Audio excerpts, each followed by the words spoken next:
Chapter 4. Keith. Ralph did not know how much time had passed before he was awakened by the lamp on the bedside table shining down on him.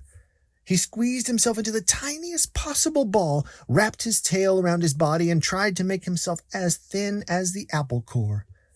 "My motorcycle!" shouted the boy the very first thing. "Somebody stole my motorcycle!" Uh-oh, thought Ralph. It won't be long now.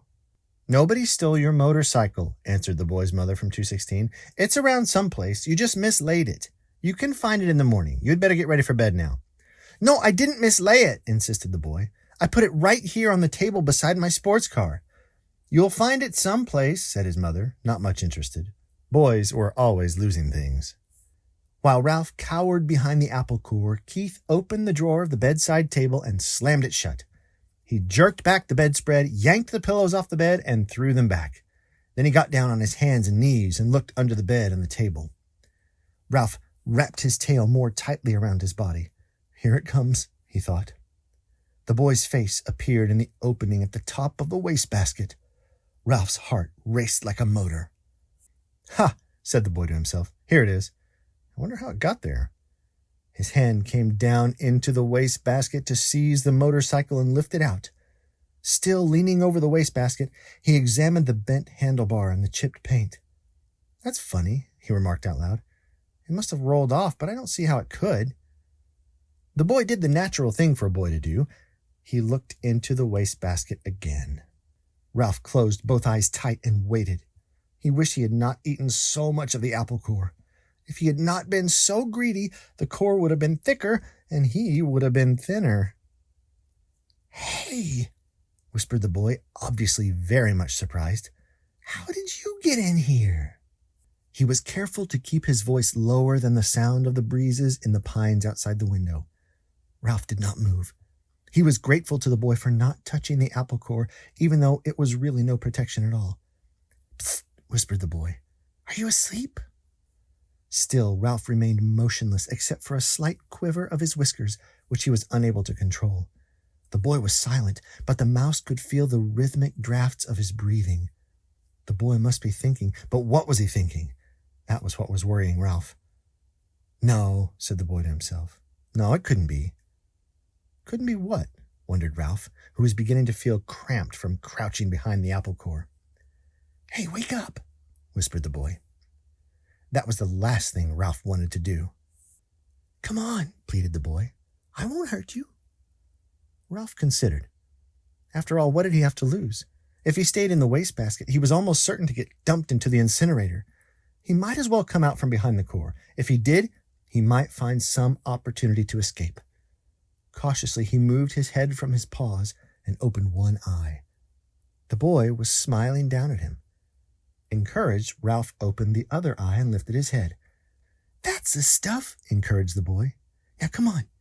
Tell me, did you or didn't you ride my motorcycle off the bedside table?" This took Ralph by surprise. He had not expected the boy to guess what happened.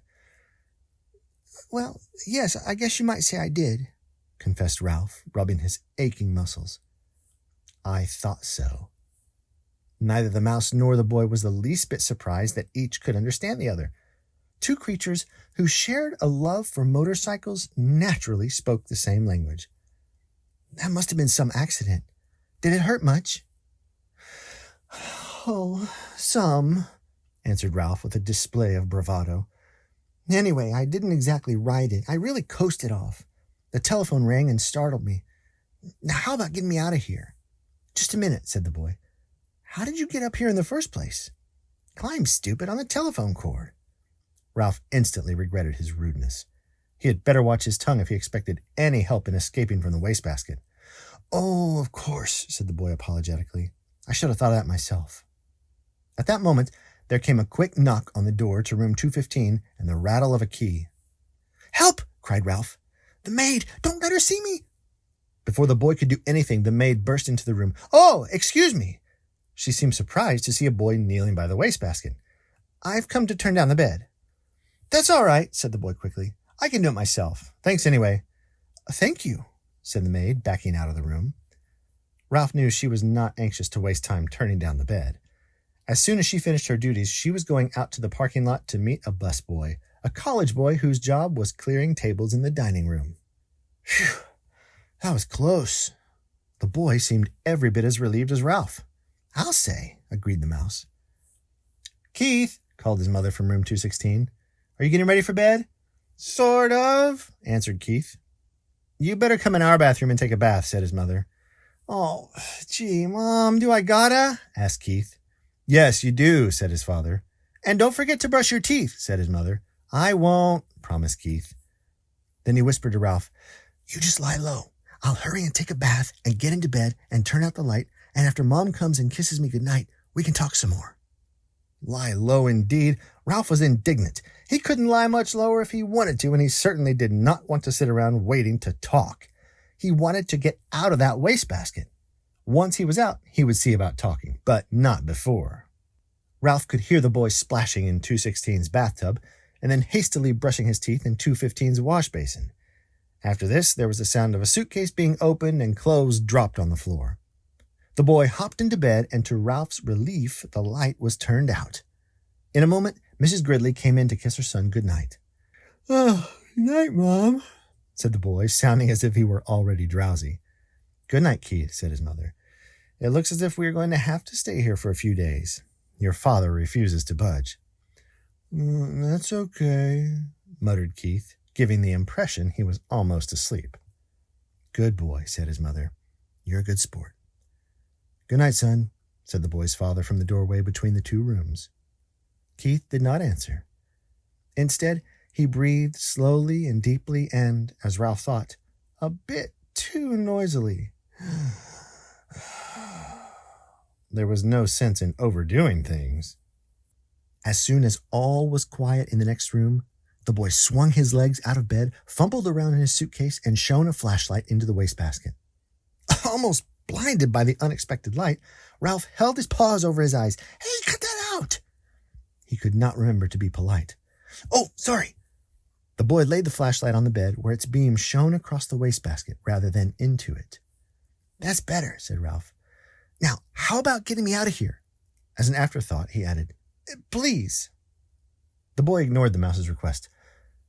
How would you like to ride my motorcycle? He asked. Ralph's heart skipped a beat like a motor missing on one cylinder. The mouse-sized motorcycle really would run after all. And there was one thing certain. Since the motorcycle really would run, the boy could not expect him to ride around the bottom of a wastebasket. Sure.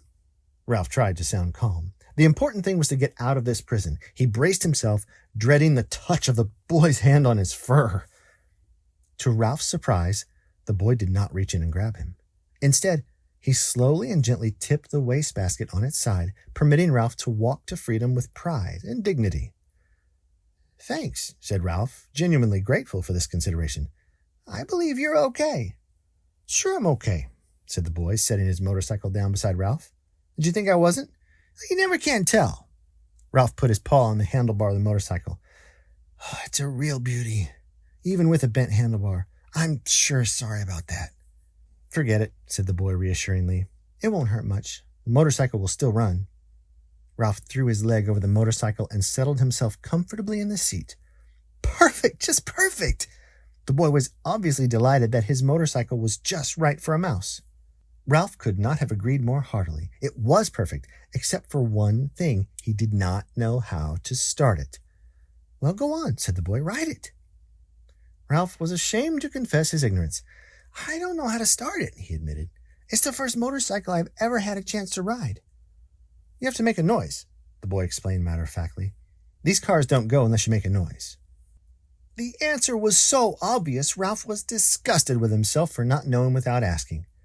He grasped the hand grips and, fearful lest his noise be too squeaky, managed a Sure enough, the motorcycle moved. It really and truly moved across the threadbare carpet. Ralph was so excited that he promptly forgot to make the noise. The motorcycle stopped. Ralph started it again. This time he remembered to keep on making the noise. He sped off into a square of moonlight on the carpet and found a good threadbare spot without any bumps. Look out for your tail, said the boy. Don't let it get caught in the spokes." "Oh, thanks for reminding me," said Ralph, causing the motorcycle to stop. He started it again and steered with one paw while he reached back with the other, caught up his tail, and held the tip safely against the handlebar. It was a glorious sensation, speeding around on the carpet, freely and noisily and, most of all, fast. Ralph discovered that if he made the noise fast, the motorcycle speeded up. If he slowed down the sound, the motorcycle slowed down. He promptly speeded up and raced around in the rectangle of moonlight where he made another discovery. When he ran out of breath, the momentum of the motorcycle carried him on until he could take another breath. "Gee, you're lucky," whispered the boy. In order to answer, Ralph had to stop. "I am?" It had never occurred to him that a mouse could be luckier than a boy. "You sure are." The boy spoke with feeling. "My mother would never let me ride a motorcycle. She would say I might break a leg or something silly like that." "Well, if you want to come right down to it," said Ralph, "I don't suppose my mother would be exactly crazy about the idea." He began to have an uneasy feeling that he really should be getting back to the mouse hole. "Anyway," said the boy gloomily, "it'll be years and years before I'm old enough to ride a motorcycle. And then when I am old enough, my mother won't let me." Ralph really felt sorry for the boy, hampered as he was by his youth and his mother. "Go on, ride it some more," said the boy. "I like to watch." Ralph started the motorcycle again and rode around in the moonlight once more, faster and faster, until he was dizzy from circling, dizzy with excitement, dizzy with the joy of speed. Never mind the danger, never mind what his mother thought. This was living. This was what he wanted to do. On and on and on. "Lucky," whispered the boy with envy in his voice. Ralph did not answer. He did not want to stop.